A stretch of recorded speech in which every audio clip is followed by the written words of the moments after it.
साथियों नमस्कार, मैं आर के अमोल 24 चैनल पर आपका हार्दिक स्वागत है। दलित और पिछड़े आजकल बहुत हो हल्ला हो रहा है। दलित पिछड़े दलित और पिछड़े खुद ही सोए हुए हैं। जो बोल रहे हैं वो भी अर्ध निद्रा में हैं। दलित और पिछड़ों को यही नहीं मालूम है कि हमको जगाने वाले, हमारी देखभाल करने वाले, हमारा वेलफेयर संभालने वाले कौन लोग हैं। इक्का दुक्का नाम तो सभी जानते हैं, पर व्यवस्थित रूप से अधिकांश लोग नहीं जानते हैं, जबकि इनकी आबादी 80 से 85% है, लेकिन अपने महापुरुषों को ही नहीं जानते हैं। बाबा साहब जगाते जगाते चले गए दुनिया से, और बाबा साहब इन दलितों और पिछड़ों से दुखी होके गए। उनका कहना था ये जागते ही नहीं, इतने सोए रहते हैं गहरी निद्रा में कि इन्हें जागने, ये जाग ही नहीं पाते हैं। ये कुंभकर्ण की नींद सोते हैं। और जब आदमी जागेगा नहीं, नींद में रहेगा, तो नींद में तो सपने आते हैं उल्टे सीधे। सपने आना अच्छी बात है, पुष्ट दिमाग की सूचक है, लेकिन हमेशा सोए रहेंगे तो उसको कार्यान्वित कब करेंगे जो आपके दिमाग में आ रहा है। तो आज भी दलित और पिछड़े सोए हुए हैं। उन्हें अपने महापुरुषों के बारे में नहीं मालूम। उनको यही नहीं पता कि आज हम जो शिक्षा ग्रहण कर रहे हैं, आज हम जो कपड़े पहन रहे हैं, आज हम जो भोजन कर रहे हैं, आज जो समाज में हम चल रहे हैं, और आज जो समाज में हमारा स्थान है, वो एक सुनी सुनाई कहावत कहते हैं कि अरे कोई बाबा साहब थे, उन्होंने ऐसा किया था। उन्होंने नहीं किया था, वो और कुछ करते।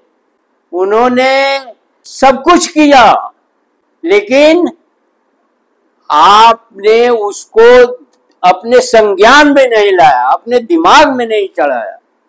वरना आप बुद्ध को भूल गए होते। जिस समय बौद्ध साम्राज्य को नष्ट किया जा रहा था, पुस्तकालय जलाया जा रहा था, ये दुनिया का सबसे बड़ा गद्दार पुष्यशुंग मित्र, जिसने मौर्य वंश का खात्मा किया था और जिसने तमाम अनर्गल ग्रंथ लिख करके इस देश को गुलाम बनाया। 1-2 साल के लिए नहीं गुलाम हुआ, ये 755 साल के लिए, मुझे हजारों साल के लिए गुलाम हुआ। वो कारनामा था पुष्यशुंग मित्र का, जो एक ब्राह्मण था और मौर्यों का सेनापति भी था, खानसामा भी था।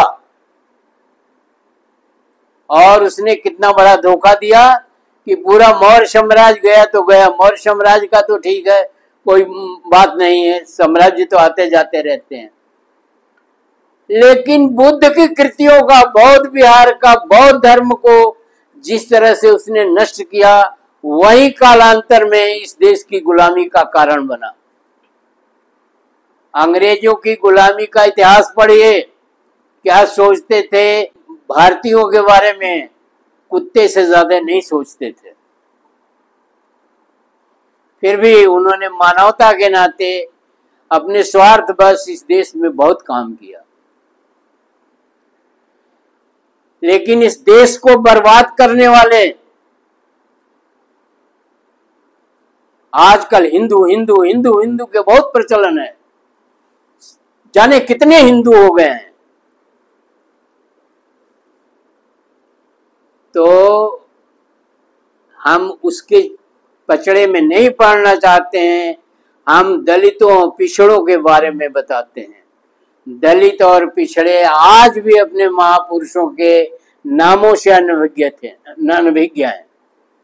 विशेषकर गांव देहात में, विशेषकर छोटे तबके में, विशेषकर अज्ञानी लोग, विशेषकर अशिक्षित लोग।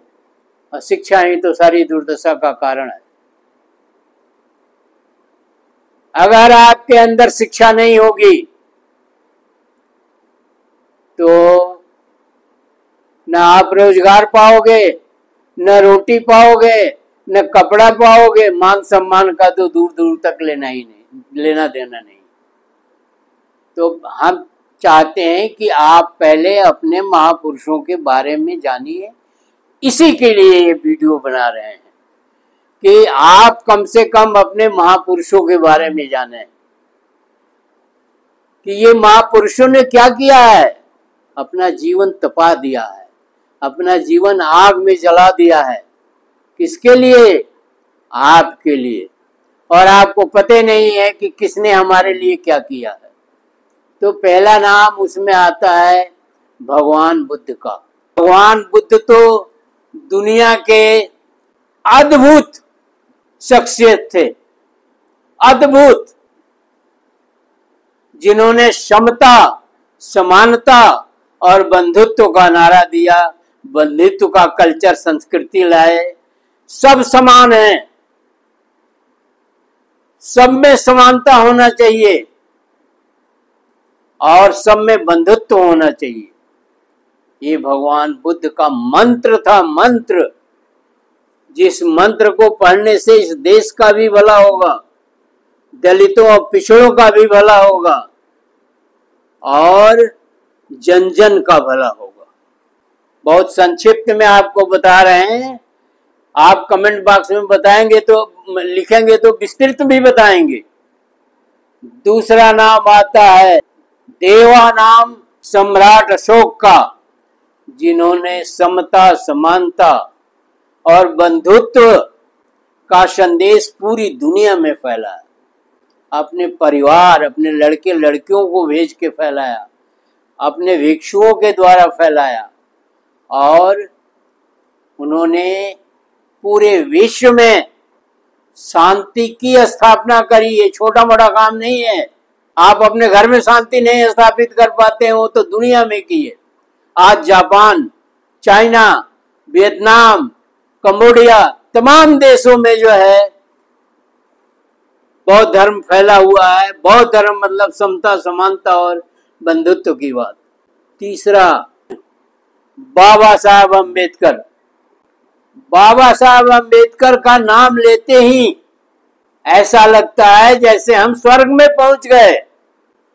ऐसा लगता है जैसे हमारे बदन पर कपड़े हैं, हमारे मुंह में निवाला है, हमारी सारी चीजें हैं, वो बाबा साहब ने दिया। क्योंकि पुष्य सिंघुमित्र ने भगवान बुद्ध और अशोक की सारी विरासत को समाप्त कर दिया था। उसको दोबारा पुनः स्थापित जो है वो बाबा साहब ने किया। यह देश बाबा साहब का अनंत काल तक ऋणी रहेगा। इस देश की जो वर्तमान व्यवस्था आप देख रहे हैं, उसके जनक हैं बाबा साहब। मुझे अंदाजा नहीं लग रहा है कि बाबा साहब के पास कितना दिमाग था, कितना साहस था, कितना विपरीत परिस्थितियों में काम करने की क्षमता थी, स्टेमिना था।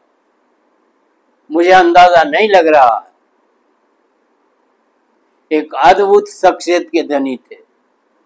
इतने विपरीत परिस्थितियों में, अंग्रेजों के शासन में, और उससे भी क्रिटिकल शासन जो था, इन ब्राह्मणों का शासन था, जो दलित और पिछड़ों को एकदम मिट्टी में मिला के रखा था। उन्होंने आदमी नहीं, जानवर से नीचे का दर्जा दिया हुआ था। उन विपरीत परिस्थितियों में बाबा साहब ने जो है इस देश को बदल दिया। सहायक जरूर रहे होंगे, उनके सहायक नेहरू थे, तमाम अन्य लोग थे जो समझदार लोग थे। तो बाबा साहब जो है, ये तीन जो हैं, ये इस देश के सर्वश्रेष्ठ मनुष्यों में से हैं। मनुष्यों में से नहीं है, यही तीन सर्वश्रेष्ठ हैं। दूसरी कतार आती है कबीर साहब का, रविदास का, घासीराम का, गुरु नानक जी का, जिन्होंने ढोंग पाखंड आडंबर में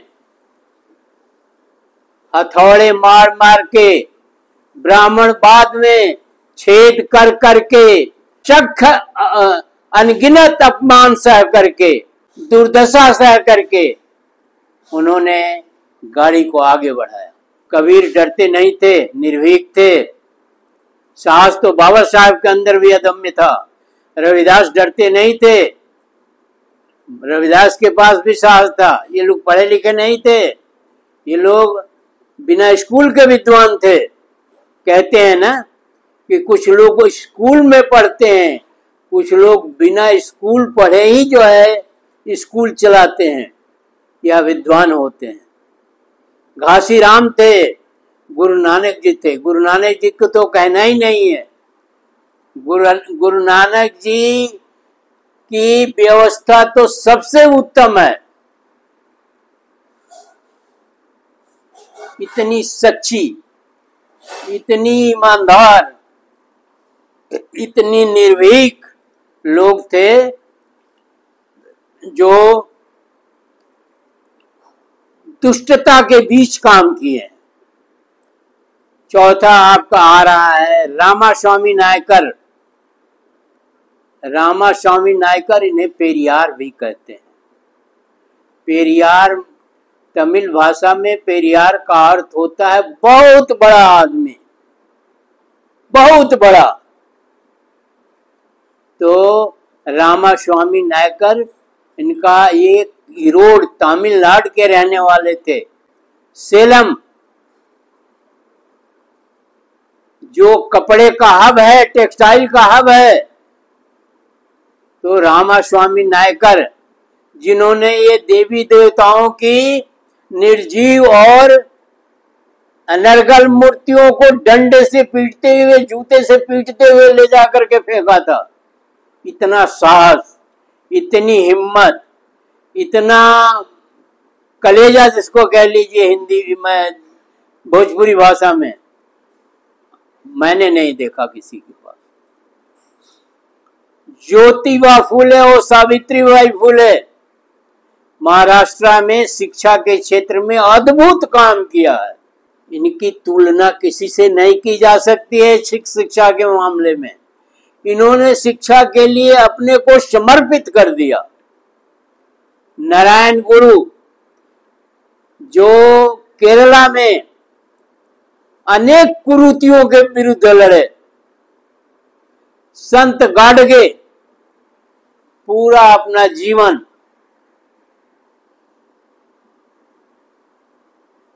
समाज सेवा के लिए समर्पित कर दिया और पागलों की तरह से घूमते थे, सामाजिक काम करते थे। पैसा एक नहीं, लेकिन पता नहीं कहां से पैसा ला लेते थे। ये संत गाडगे धोबी समाज से थे। नारायण गुरु कुर्मी समाज से थे। ज्योतिबा फूले सैनी समाज से थे, मौर्य समाज से थे। रामास्वामी नायकर पाल थे, गडेरिया समाज से थे। ललय सिंह यादव जिन्होंने सच्ची रामायण लिखी है, उसके लिए उन्होंने इन विधर्मियों का कह लीजिए, ये जो ढोंग पाखंड आडंबर फैलाने वाले लोग हैं, इनकी क्या क्या त्रासदी नहीं सही उन्होंने। कोर्ट तक गया मामला, लड़ाई भी लड़ी, और लेकिन उन्होंने हार नहीं मानी और अंततः ललय सिंह यादव की जीत हुई। ढोंग पाखंड आडंबर के घोर विरोधी थे। जगदेव बाबू बिहार में थे, ये राजनैतिक आदमी थे, सोशल कम थे, राजनीतिक ज्यादा थे। ये बिहार में दलितों और पिछड़ों के राजनीतिक हित के लिए लड़ते हुए शहीद हो गए। इनकी भी एक लंबी कहानी है, वो क्या बताएं, लेकिन इनको बिहार का लेनिन कहा जाता था। राम स्वरूप वर्मा जिन्होंने अर्जक संघ की स्थापना की, वहीं ये जगदेव बाबू के सहयोगी थे। दोनों की पार्टी अलग थी, उनकी शोषित समाज पार्टी थी, लेकिन दोनों मिलके काम करते थे। और आज भी अर्जक समाज है, और अर्जक समाज का ये सिद्धांत है कि कमाएंगे हम तो खाएंगे भी हम। बिरसा मुंडा आदिवासियों के नेता थे और आदिवासियों के समर्पित नेता थे। बहुत कुछ उन्होंने खोया और बहुत कुछ पाया। छत्रपति साहू जी महाराज राजा थे, ये महाराष्ट्र पूना में थे। इन्होंने,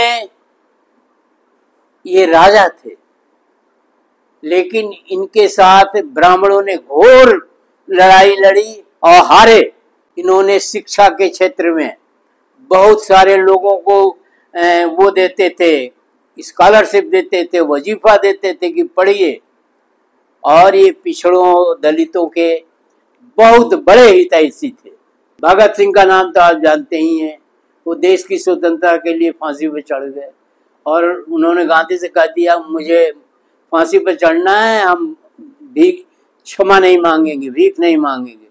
कर्पूरी ठाकुर जो बिहार से थे, उनके त्याग और बलिदान की कहानी अद्भुत है।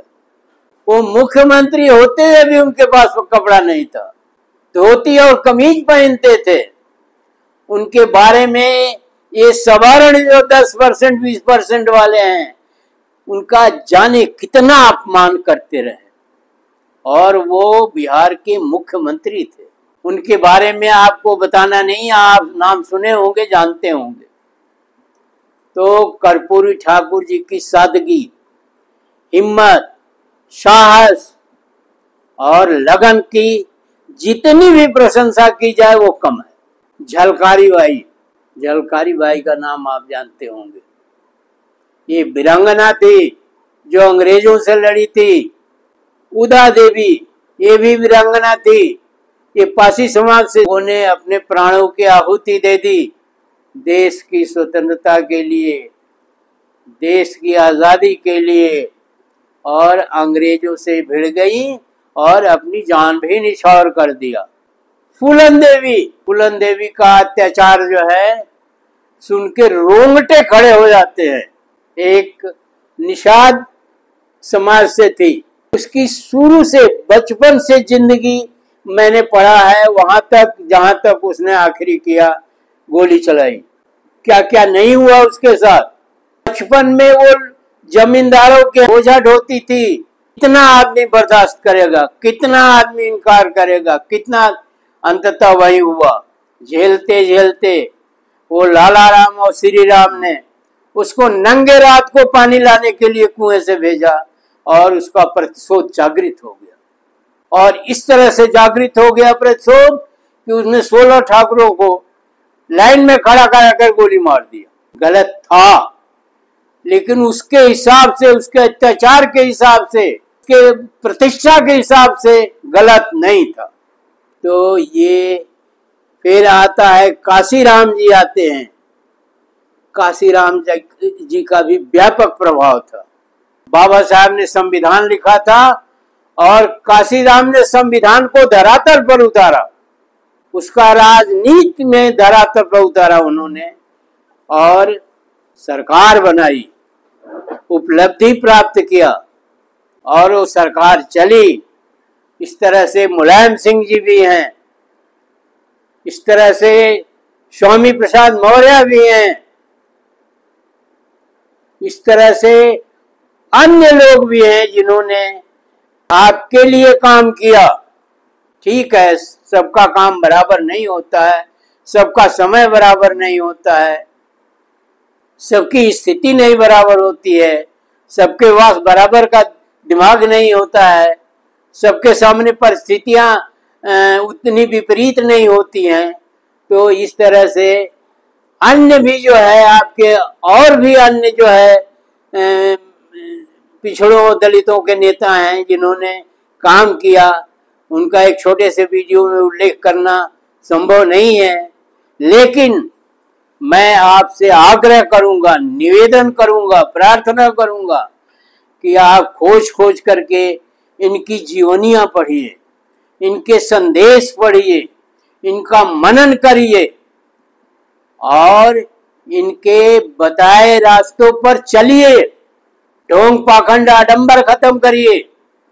ये जितने समाज में कुरीतियां फैली हुई हैं, कांवड़ यात्रा, अंत्येष्टि भोज, मुंडन संस्कार, ये शादी विवाह में पाखंड, अन्य भी चीजों में,